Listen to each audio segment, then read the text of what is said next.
Hello दोस्तों। बहुत सारे लोगों की डिमांड है ईबीसी के बेस पे वीडियो बनाओ एमसीक्यू। और मैंने बहुत सारे यूट्यूब चैनल पे देखा है। अभी जो आपकी एग्ज़ाम हो रही है वहाँ पे सब अर्निंग करने के लिए अपने पास जो भी एमसीक्यू रेडी है वो फ्री में नहीं दे रहे। एक एक पीडीएफ का 200 और 300 या 400 रुपये ले रहे हैं। हम आपको फ्री में मटेरियल प्रोवाइड कर रहे हैं, राइट। सो हम आज ईबीसी के एमसीक्यू देखेंगे जो पॉसिबल है कि आपको एग्जाम में आ सकते हैं। तो लेट्स स्टार्ट।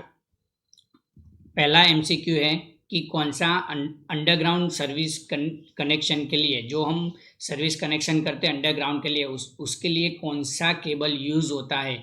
तो उसके लिए लो टेंशन 3.5 यानी 3N1/2 कोर केबल यूज होता है।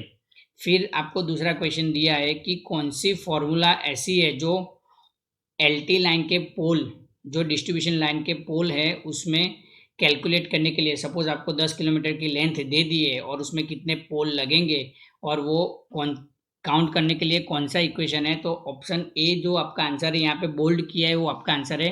Length divided by span plus 1, यानी कि सपोज 10 किलोमीटर की लाइन है उसको मीटर में कन्वर्ट करो, डिवाइडेड बाय 50-60 जो भी आपको स्पान लेनी है दो पोल के बीच में +1, ऐसा जो उसका है वो आंसर है। आपको अगर ये पीडीएफ चाहिए तो हमारी वेबसाइट पे मिल जाएगी, आप वहाँ से ले सकते हो।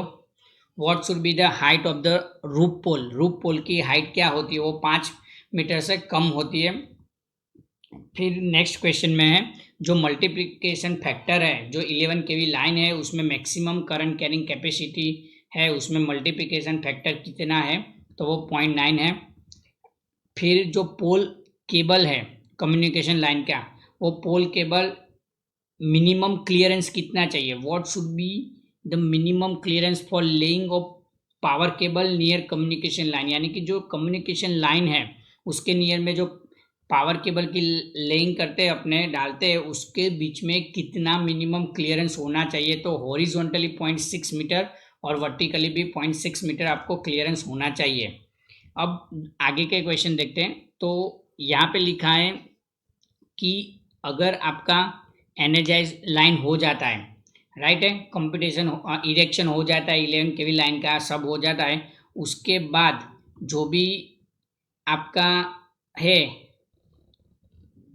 इरेक्शन लाइन के बाद और एनर्जाइज करने से पहले कौन से टेस्ट परफॉर्म किए जाते हैं, यानी कि कौन से टेस्ट कंडक्ट कर सकते हैं। तो कंडक्टर कंटिन्यूटी टेस्ट है, अर्थ रेजिस्टेंट टेस्ट है, इंसुलेशन रेजिस्टेंट टेस्ट है, या फिर ए या बी टेस्ट है। हमें सब टेस्ट परफॉर्म करते हैं इसलिए यहाँ पे ऑल ऑफ अबव आएगा।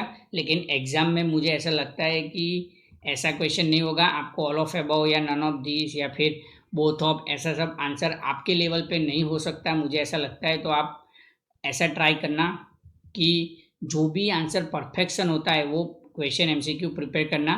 जैसे कि ये नेक्स्ट क्वेश्चन में है, why should be what should be minimum insulation resistance of 11 KV line.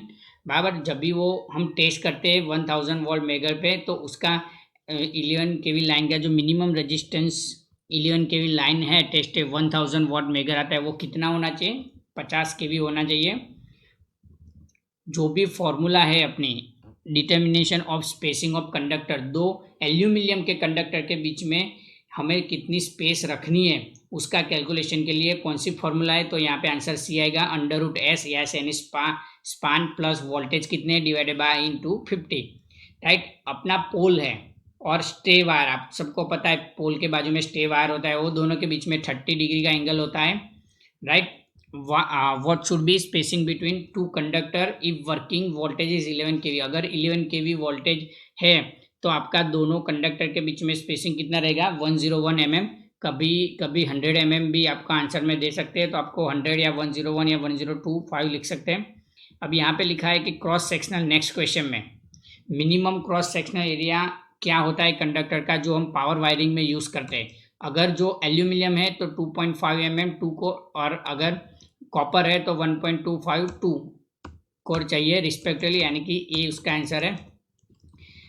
Next question में how many earth connection are required for motor frame as per the I rules, motor frame के लिए कितने connection require है as per the 16 one I rules, उसके लिए 3 separate और 1 district require है, यानी कि 3 सेपरेट कनेक्शन और 1 डिस्ट्रिक्ट कनेक्शन उसके लिए ज़रूरियात है। अभी आगे एक क्वेश्चन है, मैं इसका आंसर आपको अभी बता देता हूँ, लेकिन जिसको भी इसका कैलकुलेशन आता है वो कमेंट में लिखिए। अगर आपका input current 2 horse power single motor के लिए 240 वोल्टेज है, 70% एफिशिएंसी और पावर फैक्टर 0.8 है, राइट है, तो आपका इनपुट करंट कितना होगा, P is equal to V I cos 5। ये इक्वेशन के बेस पे हॉर्स पावर को KW में कन्वर्ट करके आप कर सकते हो। इसका आंसर है 10.95। ये जिसको भी आता है वो कमेंट बॉक्स में लिखिए, अदरवाइज मैं कमेंट में लिख के आपको इसका सॉल्यूशन दूंगा। अभी यहाँ पे लिखा है कि स्लिप रिंग इंडक्शन मोटर है हाई रेटिंग की, उसके लिए कौन सा स्टार्टर यूज होता है, रोटर रेजिस्टेंस स्टार्टर यूज होता है।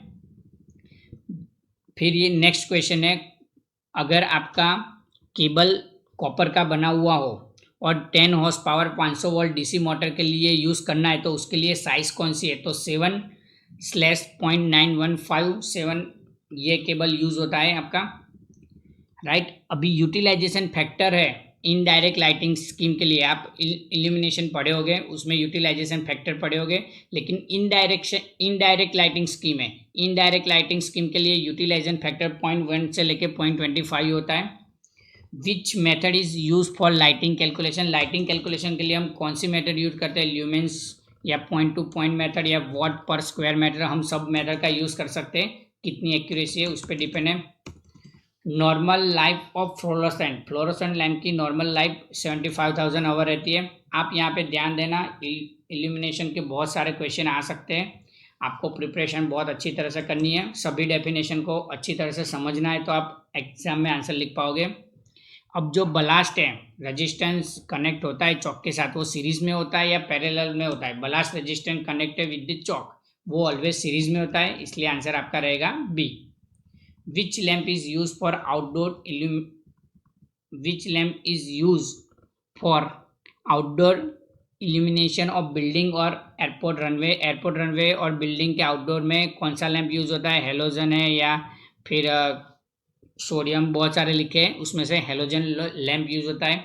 अगर आपको ऐसा लगता है कि ये वीडियो से आपको बेनिफिट मिला है और ऐसे ही एमसीक्यू आ सकते हैं एग्जाम में, अगर मोर एमसीक्यू चाहिए तो आप कमेंट कीजिए कि सर हमें चाहिए, तो हम नेक्स्ट वीडियो लेके आएंगे। अगर आपको वीडियो अच्छा लगा तो इसे लाइक करें, सब्सक्राइब करें,